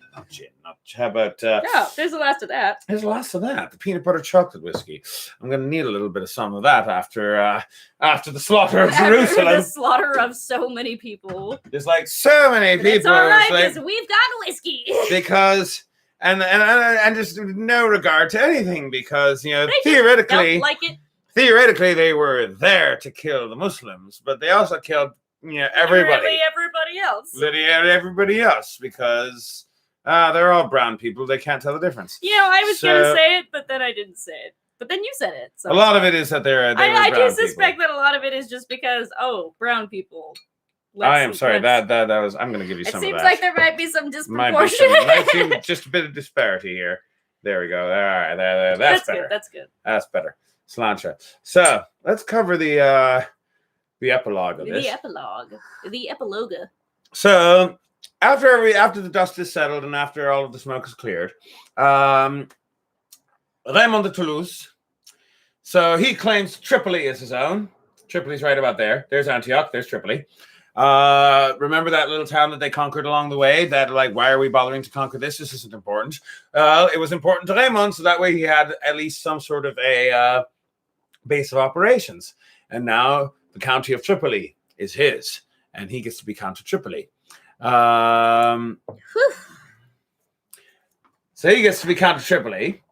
Godfrey de Bouillon gets to be in charge of Jerusalem. There's a guy there called Dagobert. Dagobert. We'll call him Dagbert. Yay! So Dagbert. You want to draw a picture of him? Why not? All right. Let's read a little bit of background on Dagbert. Dagobert was a bishop. He was made bishop of Pisa. Originally, he was actually what? Dagbert, bishop of Pisa. Pisa. He can be the Dagbert Bishop of Pisa all you want. Yay! I don't care. So, Dagobert, originally he supported the anti-pope. Remember the anti-pope? The anti-pope finally gets to do some shit. No, but he gets mentioned again. Oh, hooray! So this guy's a bishop, right? So yeah, he's a bishop. So yeah, give him the, yep, there we go. So Dagobert was originally a supporter of the anti-pope Clement until he wasn't anymore and decided to support Pope Urban. To which Pope Urban said, very well, you get to be Bishop of Pisa. At which point the Crusade gets called, and when the Crusade gets called, about a year into the Crusade, Bishop Dagobert decides, you know what, I'm gonna head off to Crusade because I have nothing else to do.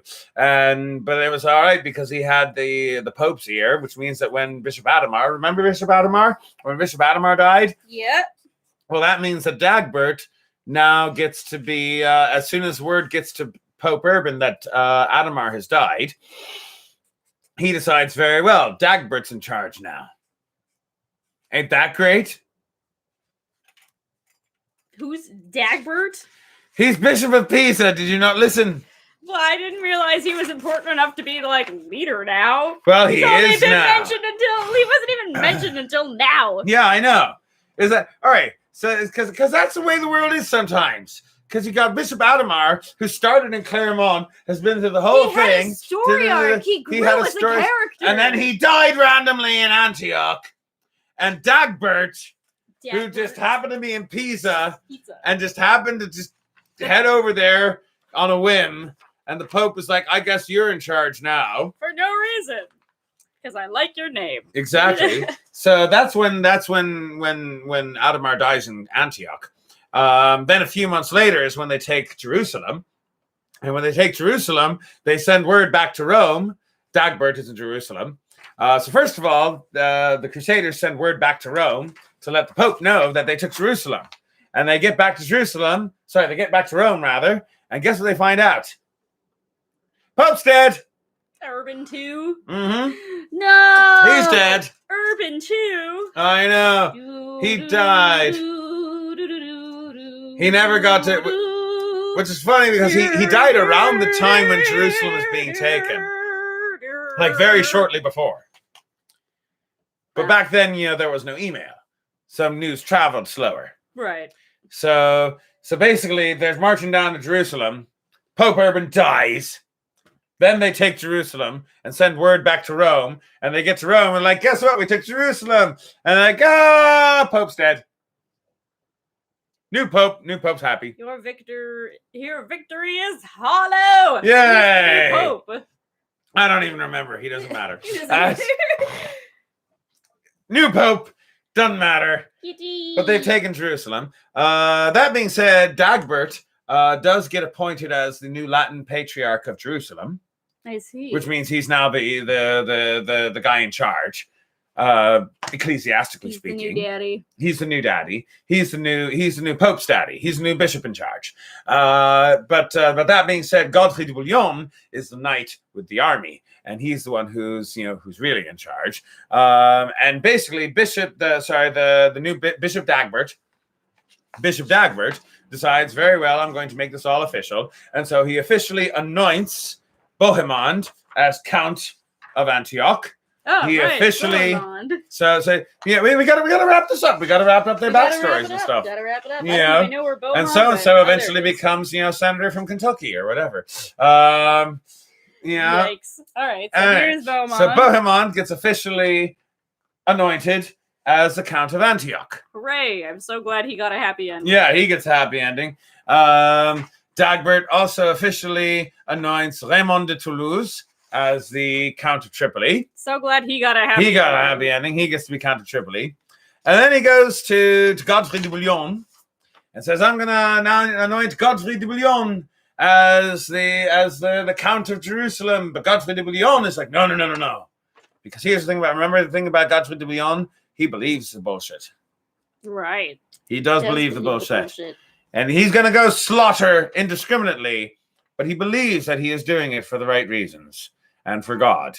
And so when Dagbert comes to him and says, all right, you're going to be the Count of Jerusalem, he's like, no. I will not. No. I will not be Count of Jerusalem. I just want to be the defender of the temple. Well, you can be defender of my temple, are you? Yeah. Is what Dagbert says to Godfrey. Basically. So yeah, Dagbert's like, very well, you shall be anointed as defender of the temple. There's fanfic about this somewhere. I'm sure. Indeed, there is. And then you know what happens? Because here's the thing. I mentioned this a little bit earlier when I made the apology for not having mentioned any women by name. Because I mentioned that there's two ways to look at history. You can look at history as big man history, or big person history, rather. Where history is made by big people making big decisions. And if you're talking big person history, which when you talk wars, a lot of times wars is big person history.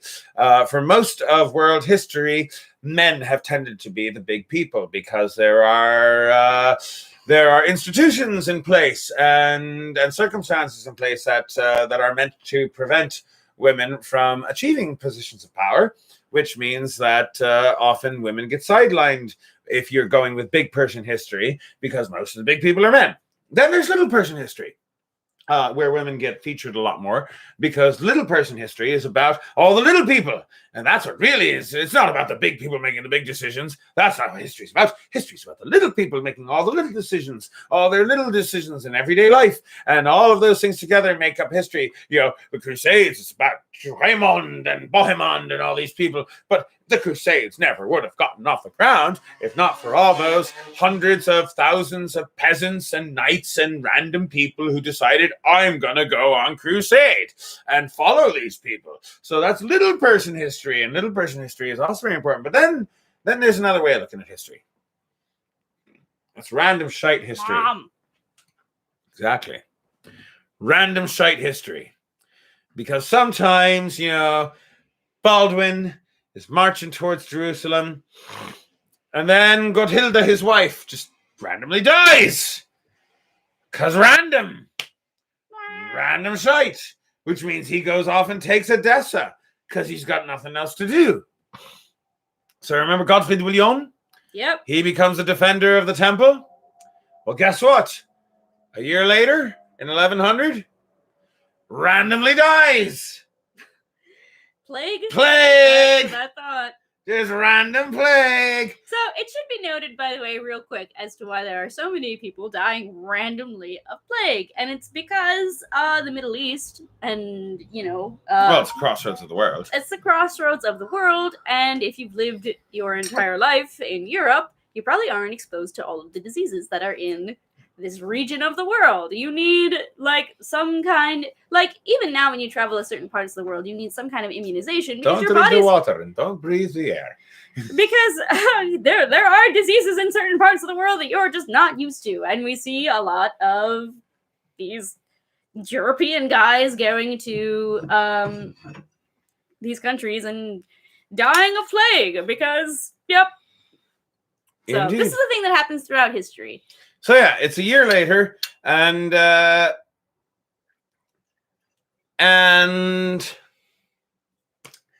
Godfrey de Bouillon dies of plague. I'm sorry, this is a long comment. I'm going to take a moment to actually read it. It mostly has to do with the fact that history is written by men, mostly, and that's why it appears to be male-centric. And that is a very good point. Indeed, that is a very good point. Yeah. Also, not much hygiene Oh, in war. that's another big reason why that is also a very plague good point. is a very common killer, because people obviously aren't washing their hands very much. But yes, history is also written by men. It is also written by men, which means that even those women who do influence history tend to get downplayed. We should do an episode on like Eleanor of Aquitaine at some point. We've got to just do an episode on women doing cool shit. I don't want to do an episode on women doing cool shit. I'd rather do an episode on a specific woman. Okay. Just because we can do several episodes on several different women doing cool shit. We could do a series on different women doing cool shit. Yeah. But let's finish up the Crusade. We're almost there. Crusade. We're almost there. Also give me some of that shit. So Godfrey de Bouillon dies of a random plague, which means that, remember Baldwin? Oh, Baldwin. Remember Baldwin, who went off and became Count of Edessa? That's good. So basically he gets called upon. First of all, did I mention he's remarried? It's been a year and he's already remarried. Wow. I know. I'm not gonna lie, I didn't expect this guy to be the most I know, he's not. He's obviously. Yes, we could get to Joan of Arc. Joan of Arc is her own interesting story, which we may get to. A very interesting story. Very interesting story. It's Joan of Arc is a different sort of story from Eleanor of Aquitaine, though. Very different I'd context. actually rather talk about Eleanor of Aquitaine than Joan of Arc, but that's just a personal preference. I mean, I can see they're both really great characters, but anyways, we'll do that. We'll discuss this later. Indeed. So it was this. Sorry, just reading comments and trying to make my brain work. All right, quickly. Baldwin. So Baldwin, first of all, he has remarried. He has remarried a woman named Arda of Armenia. Okay. And of course, that's because Edessa is an Armenian Christian city. Uh-huh. And so it is to his advantage to marry an Armenian noblewoman in order to legitimize himself. Yep. But then he finds out that his brother Godfrey has died. Uh-huh. And so he heads down to Jerusalem to take over. Now, remember Dagbert? Dagbert doesn't want Baldwin in charge because Dagbert thinks that Baldwin is a jackass. He would much rather Dagbert, I gotta say, I agree with you so far. He would much rather Tancred be in charge. Actually, you know what? That sounds much better. That does sound better. But then Baldwin shows up with his army because he's got an army now. Since he's been Count of Edessa for a couple of years. Oh, no, and he gets his way, doesn't he? So he absolutely gets his way, and he comes into Jerusalem, and he's like, hey, I hear my brother Godfrey's dead. I guess that makes me in charge of Jerusalem now. I'm in charge of Jerusalem now. And Dagbert's like, well, you do have an army, so I guess I will crown you Count of... No, not Count. Prince of King. Try King of Jerusalem. You're not going to be king of Jerusalem. I crown you prince of Jerusalem. It's like, fine. What do I have to do to be king? Like, well, if you had to be king, you'd have to win all the wars against all of the enemies of Jerusalem. And Baldwin's like, done. And he takes his army and he basically goes and pillages the countryside. And just conquers a bunch of random towns. I've actually cities. Everybody in this story is usually some level of reprehensible, but this guy, this guy is probably the most reprehensible so far. We're not done. This guy does not have any morals and is doing all of this supposedly in the name of God. I know. We're not done with this guy because after he's done pillaging the countryside and flattening a couple of cities, so finally Dagbert's like, all right, I'll crown you king of Jerusalem. You get to be king now. Are you happy? And Baldwin's like, yes, I'm happy. Except you know what? My wife Arda, remember Arda? Yeah. Arda of Armenia? Well, it's just not convenient now anymore. No. Back when I was Count of Edessa and I was ruling a bunch of Armenians, it was really important for me to have an Armenian wife. You smell it too, don't you? What is that? Well, it's nothing in this room. Okay. We're good. We're good. Check the kitchen real quick. Sure. When you smell something burning. Oh, someone's cooking. It's all right. Yeah, we're good. It's all right. We're good. All right. That's all right. It's just, it's not burning. It's cooking. It's cooking. It's cooking. Anyway, so Arda of Armenia, seeing as how, before, back when he was just Count of Edessa, which is inhabited by Christian Armenians. It was advantageous. It was advantageous. But now it's not advantageous. But now it's not advantageous. So he wants a divorce. So now he wants an annulment. We're good Catholics here. Of course. So he wants an annulment. And he claims that she got raped by pirates on the way from Edessa to Jerusalem. That's why he wants a divorce. Yep. Yeah, because he couldn't be any more of an asshole. This is getting more asshole. He couldn't be any more of an asshole. So he decides to pull this shit. Yeah. So he says, "Oh, she got raped by pirates. Not my wife anymore. Ew.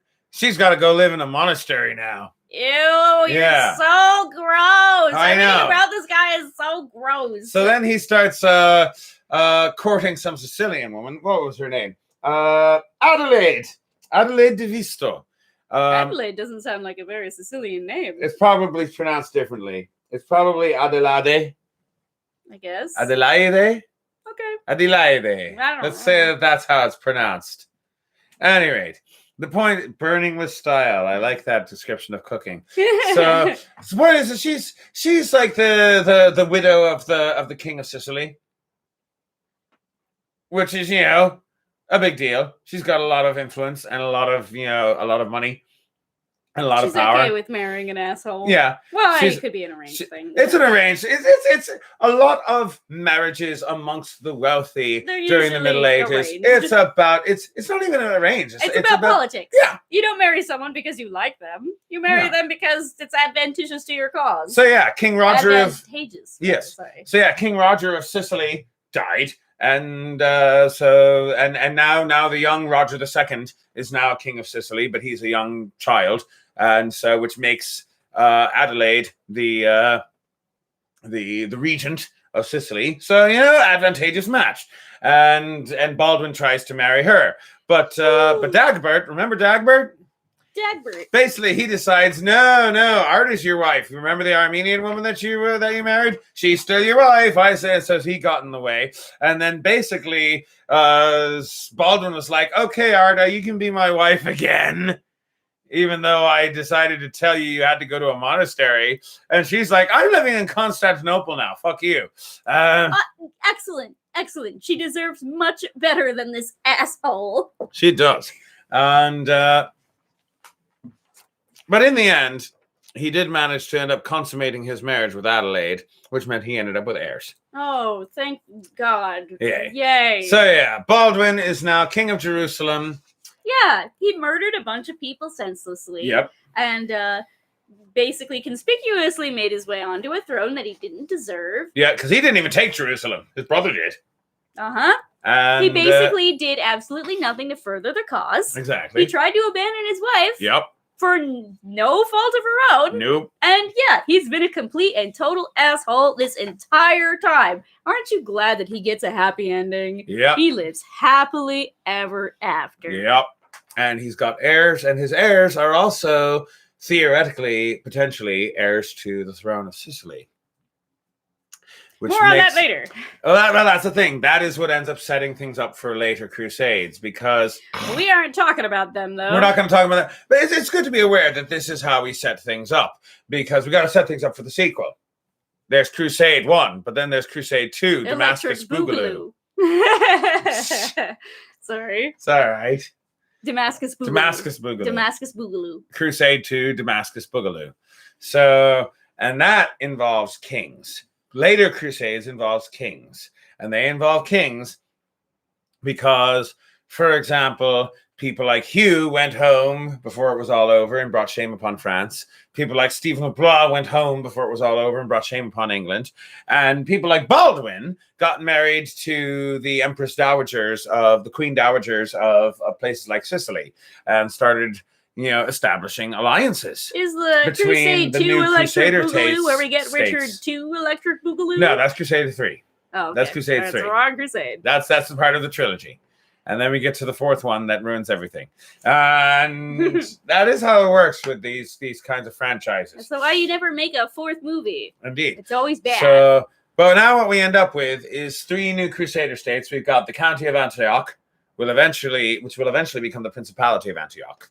You got the County of Tripoli, which will eventually get absorbed into the Kingdom of Jerusalem because eventually Raymond Toulouse will die, and he won't have any heirs. You got the Kingdom of Jerusalem, which is ruled by Baldwin, who is making all sorts of marriages, alliances with Europe and getting them involved. And King Baldwin of Jerusalem is also the Count of Antioch. Sorry, the Count of Edessa, rather. So he's the Count of Edessa. So we got our Crusader states. And here's the last thing that I wish to mention, which is important for if we decide to do Crusades 2, Damascus Boogaloo. So, and that is, remember how in the beginning, Pope Urban II, when he declared this crusade, he advertised it as a pilgrimage. Remember that? A pilgrimage. A pilgrimage where you kill people along the way. So here's the thing about a pilgrimage. The way a pilgrimage works is you go to wherever the thing is. You do some prayers. You pick up a relic or two. And then you go home. And then you go home. Yep. And as a thing, a lot of the people went a home. lot of them went home. They went home. When the First Crusade was over, people like Bohemond, he stuck around. Raymond, he stuck around. Well, all the people who got land obviously Those guys stuck around. because. But there's all the people who followed them, all of the peasants and all of the knights and all of these people who And followed. a lot of them just went home. Most of them. Yeah, they went Most home. of them went home when it was all over, which means now you've got these Crusader states, which are ruled by Franks, as they came to be known, ruled by these Western Europeans, who are ruling over mostly because, like, Jerusalem got slaughtered, but then there's also all the towns. There's still a lot of people living here, and a lot of them are Sunni, a lot of them are Shia, a lot of them are Christian. A lot of them are thinking, didn't you just lot of them are kill Jews. everybody? A lot of them are thinking, who didn't you just kill everyone? I don't know how I feel about a ruler who just killed everybody in a ruthless bloodbath. Yep. And you still got the Fatimid Caliph is still in Cairo. He's a little bit salty now. He's salty now. The Abbasid Caliph is still in Baghdad. He's pretty salty now, He's too. pretty salty now. Kiliz Arslan is still up in central Anatolia.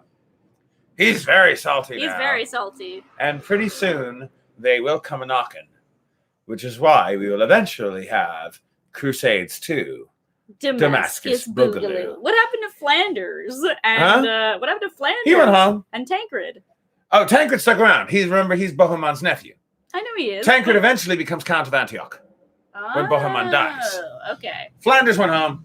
Flanders went home. He was there when Jerusalem got taken.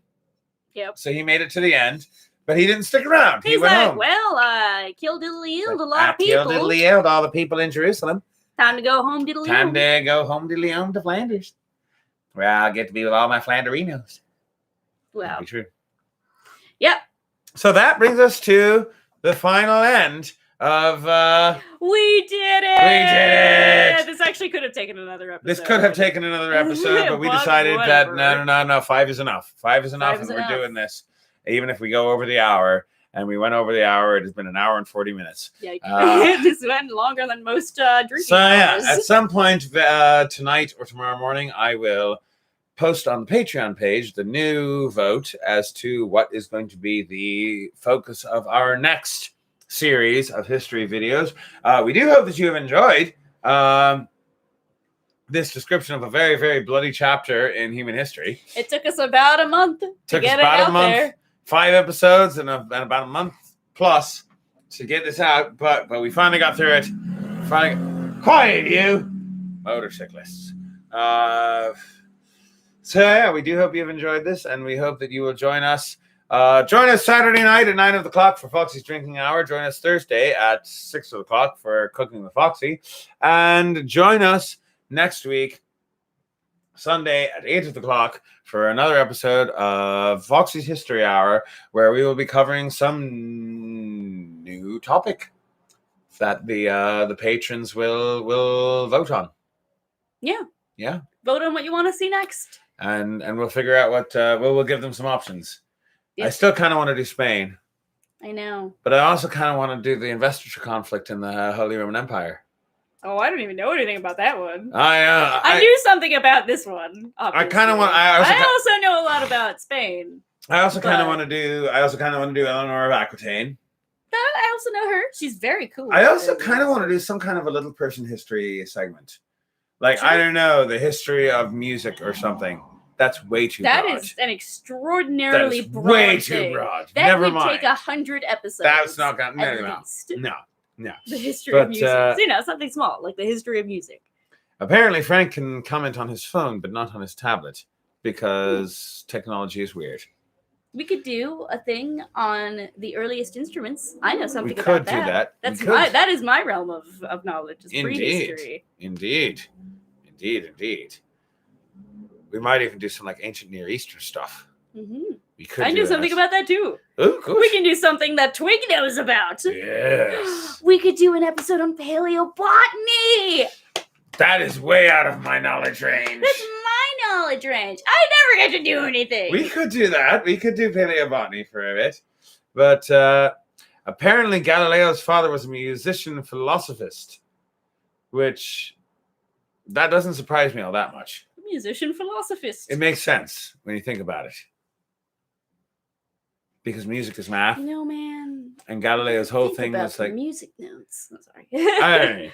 So yes, hope you enjoyed that, and we shall see thee anon, and we shall see on Thursday, on Saturday, and on Sunday of next week. And the patrons can vote on Stuff. what our next thing's going to be. What our we're next gonna, thing we're is going to do be. next. Mhm. We'll have to figure that out. I figure out what they're going to vote on. Yep. Yep.